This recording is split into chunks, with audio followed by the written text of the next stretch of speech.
Hey guys, Ryan here for a review of Star Wars: The Force Awakens. I will be separating this review into two parts, non-spoilers and spoilers. The non-spoiler part, which is coming up next, is for those who haven't seen the movie yet. This part will be very reminiscent of a plot summary or trailer. I will only spoil the basic premise behind the movie, nothing else. After this, I will explain the major pros and the major cons I noticed with the movie. Going through this will prepare me to give you a should you see this or not rating for the movie. After, I will showcase the opinions of those who went to the movie with me, and once I'm finished, I will begin the spoiler part, which will take up about half this video. At the end of the spoiler part, I will give this movie a score out of 100. If you want to see the score, but you don't want to see the spoiler part, I will place a timestamp indicating where it will be in the description below.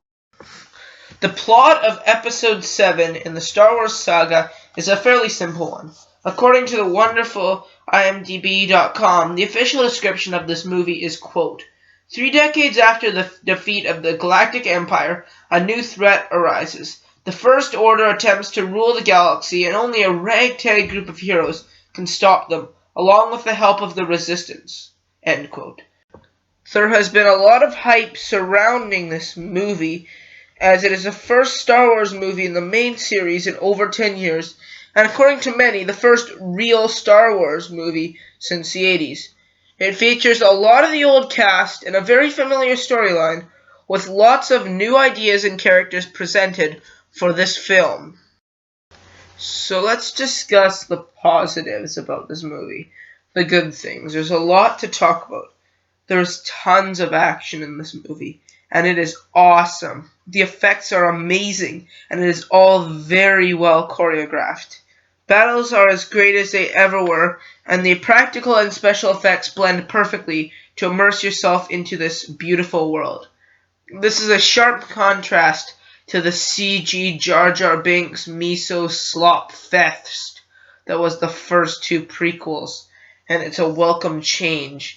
The characters in this film are also probably what makes it shine the most. While they could have used some characters a little more, and I'll talk about that later, I feel that the main ones were really well written and well acted. Rey, the girl who has been coined as this generation's Luke Skywalker, is a really strong female lead, who's already one of the best characters in the entire Star Wars universe.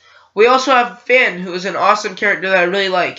He's funny, has an interesting backstory, and shows the human side to the stormtroopers that have been seen throughout the Star Wars franchise. I also really enjoyed the story of this movie. It worked well as a sequel to the original trilogy. I like all the subtle nods to previous movies, and I do really like some of the new locations and minor characters added into this movie. It was great seeing some of the original characters back, like Han Solo, Princess Leia, and a few others that I don't want to spoil here, but I will in the spoiler section. I also must mention there are many plot twists and unexpected plot points in this movie. Near the end, a lot of things happen that may surprise you, and I'll voice my opinion on specific ones in the spoiler section. All I can say, there is one point in this movie where the whole audience is shocked. It's such a powerful moment, and I really enjoy that part of the movie. Now, the final thing I'd like to bring up is the acting. Some of the newer actors and actresses give Oscar-worthy performances. Daisy Ridley as Rey is fantastic. I saw this movie with my family, and some of them didn't like it that much. Every one of us agreed, though, that Daisy Ridley was an amazing actress as Rey. We are so happy that she will be playing Rey for the next few years. Great acting is what can make this awesome Star Wars moments even more awesome, considering Star Wars is a great franchise that never had the best of the best acting. I also felt that Adam Driver and John Boyega did phenomenal jobs with this movie. They played main roles and they did a good job. Adam Driver played a very intimidating villain, who is probably my favorite character in this movie, and John Boyega had an excellent performance in the role of Finn, especially considering how he had to drop his British accent. Now let's talk the negatives, and there aren't that many, but the biggest problem with this movie as a whole is how it borrowed too much from the original Star Wars, or A New Hope. I don't want to spoil some of the major components to this movie, but around the halfway point in the film, you'll feel like you've seen this all before. I'm not going to spoil any of the major twists, but I will say that both the Cantina Bar and the Death Star assault are two scenes that have moments almost exactly like them in this movie, with some variations added to fit the new plot. The storyline in this movie is mostly solid, but the second half is filled to the brim with some plot convenience. I'm not going to spoil it at all here, but I will say that in the last 15 minutes, an old character hijacks a plot and sets up for the conclusion that the movie was planned on having. It's only a minor thing, but it's really off-putting. I feel it wouldn't be as big of a problem if the movie simply took the time to explain things and show how they work and how powerful they are. Like, the biggest offender of the vagueness is the First Order in this movie. We hear about them and see some scenes where their power is on full display, but I just didn't feel they were as effective as the Empire. And then again, you can't get more powerful than a creepy cloak guy, a robot guy, and a clone trooper who hits his head on the door. Have you guys seen that in the original Star Wars? Holy crap, that was funny. Anyways, now I did say earlier in the review that the film had great acting. While I do still stand by that, I feel some of the older actors weren't the best. I thought Harrison Ford did fantastic as an older and slightly rattled Han Solo, but I felt that some of the other returning cast members didn't do the best. I think this was because they didn't get enough of a role in the movie, but it is noticeable and it takes a little bit away from the awesomeness that is this movie. Now, I praised the story and the characters of this movie earlier, and while I do still stand by that, they both have their problems. In terms of the characters, I felt that certain characters advertised by the trailers didn't have as large roles in this movie as I thought they were going to have. Take Captain Phasma. While I don't really want to spoil her role, I want to recognize the fact that with all the build-up and the casting of such an amazing actress to fit her role, she failed as a character. They didn't use her enough, and they made her too much of a pushover, honestly, which is the opposite of the way people expected and wanted her character to be. In terms of the story, I have to say the ending was not that good either.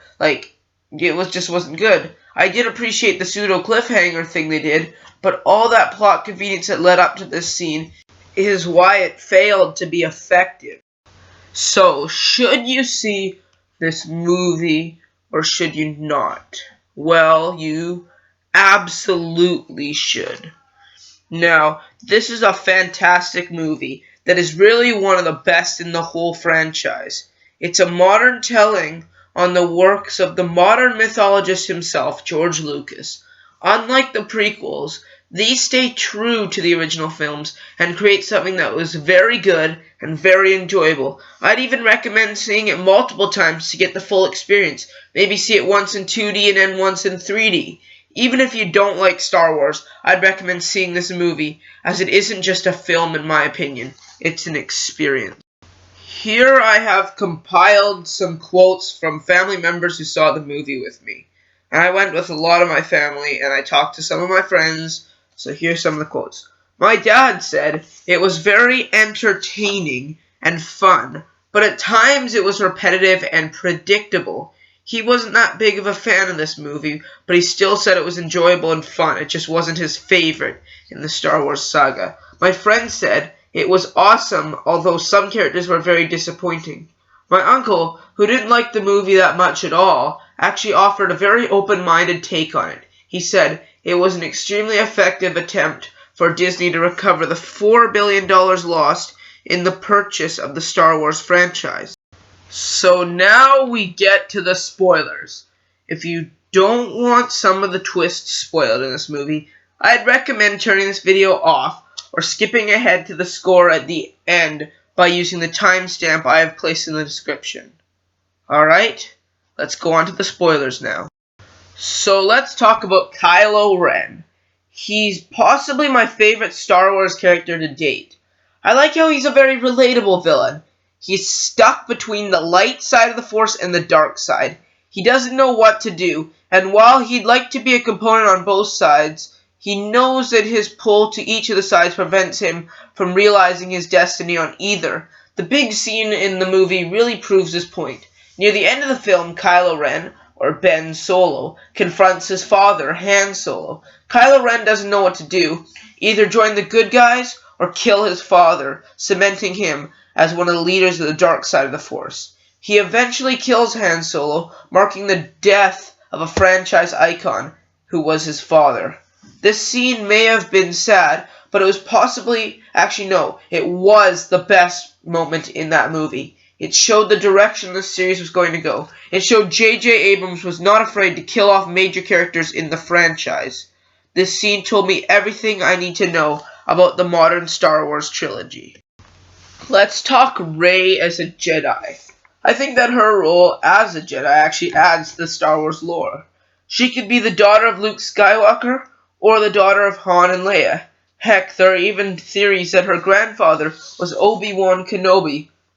Personally, I felt that her character is great, but she can be a bit overpowered. The final duel with Kylo Ren is a great example of this. Kylo Ren, despite having so much training, wasn't able to force the lightsaber back to his clutches. Rey, however, was able to. This is kind of a cop-out, as I believe that they should have let it be more equal, but oh well, it does make Rey a more awesome character and more powerful than we thought she was. So this movie has its own version of the Death Star. It's called Starkiller Base. Let me tell you that while it is awesome, it does kind of feel like a rip-off Death Star. Now, I like the idea of converting a planet into a star-destroying machine, but I felt that the scenes where they take it down felt like a rehash of the destruction of the Death Star in the original Star Wars. And now, yes, we saw Starkiller Base's power, and it was pretty awesome, but I wish I could have shown it a little more. I wish I could have shown a little bit, I don't know. I wish we got to know Starkiller Base a bit more than we did in this movie before it got destroyed. So, for those of you who've seen it, you probably know that Luke Skywalker is in this movie. He appears in the last 2 minutes on a planet that Rey finds the map to. They set this up perfectly, because as soon as Luke turns to look at her, the screen goes black and the awesome Star Wars credits play. This was a fake out that really made me mad, but made me excited for the next movie, but more on that later. I guess the problem I had with this was the build-up, and the fact that Mark Hamill was paid apparently a couple million just to look at Rey for a couple seconds. It's kinda weird. Captain Phasma was a character I expected to be pretty important. She was built up as being one of the main villains in the movie, and instead her role was pointless. I didn't think that her character added anything to this movie, apart from creating a feminine villain. The story would have been largely unchanged if she wasn't in it, and heck, it might have even been better. Supreme Leader Snoke was an interesting character.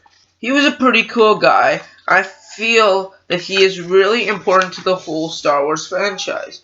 I have a feeling that he is either Luke Skywalker or Darth Plagueis, although only time will tell if he is either. I really felt Andy Serkis did a fantastic job playing him as well. Serkis is known for being a master at motion capture characters, playing Gollum in Lord of the Rings trilogy, and The Hobbit, and then he played Caesar in the new Planet of the Apes movies. The casting was a very smart choice, although I will say the CGI was less than stellar.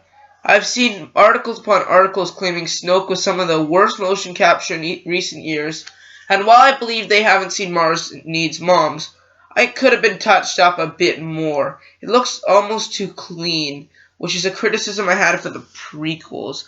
So, in my opinion, I felt the ending had some problems. The duel between Kylo Ren and Rey was kind of silly because Rey seemed a bit too strong, considering she hasn't had much training.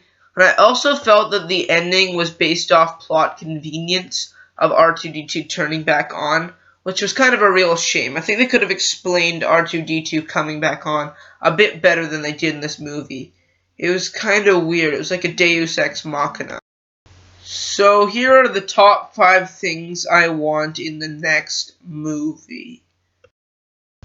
Coming in at number 5, I want to see how strong the First Order will be without Starkiller Base.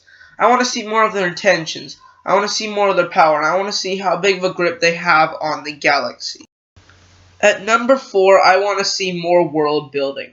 I want more planets and locations and minor characters. I felt that the world building was the best part of the prequels, so using these movies to further make this world more realized would be a great idea, especially with J.J. Abrams at the helm. At number 3, I want to see the identity of Supreme Leader Snoke. I feel like there could be a real bombshell dropped if he is one of the characters I've talked about, whether it be Darth Plagueis or Luke Skywalker, maybe somebody new. Some people theorize Boba Fett. I think it would be awesome to see who he is. At number 2, I want to see more of Kylo Ren. I felt he was really awesome in this movie, but I want to see him stronger. I want to see more backstory. I think the next movie will have this, but I think it'll be some of the best parts of the movie will involve Kylo Ren, as he's a very intriguing character, and the death of his father could take a toll on him. I also am excited to see him training with Snoke if they show that in the next movie. And finally, at number 1, I want an Empire Strikes Back-esque training scene between Rey and Luke.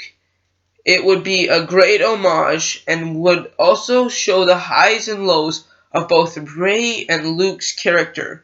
And it may show that Rey could actually be Luke's daughter, as many people theorize, which would be really awesome. I think it would be cool considering maybe Luke could be like Yoda, she could be like Luke was in The Empire Strikes Back. That would be an awesome scene, and I am dying to see them do that, because that would be so great, so cool, so awesome. Would make that one of the best movies ever, because that was what made The Empire Strikes Back golden, and is one of the major reasons why it's my favorite Star Wars movie. Phew! Now that the spoilers are over, we have the final score. Star Wars The Force Awakens gets 91%. This is an awesome story and just a great movie. It may be fairly flawed. I was able to find several flaws. But the good scenes in this movie are some of the best in the entire franchise. Not only that, but this is a big step up over the last 4 Star Wars movies. Each of them I considered meh. Some of them I considered on the lower side of meh, like Attack of the Clones. This film, however, is so much fun, so well thought out, just so well done. Good job, J.J. Abrams, that I will be first in line to get this on DVD. Anyways, guys, thanks for watching. This is our first video. Hope you enjoyed it. Hope you consider liking, subscribing, and following our content, because we've got a lot of good stuff planned for the next little while.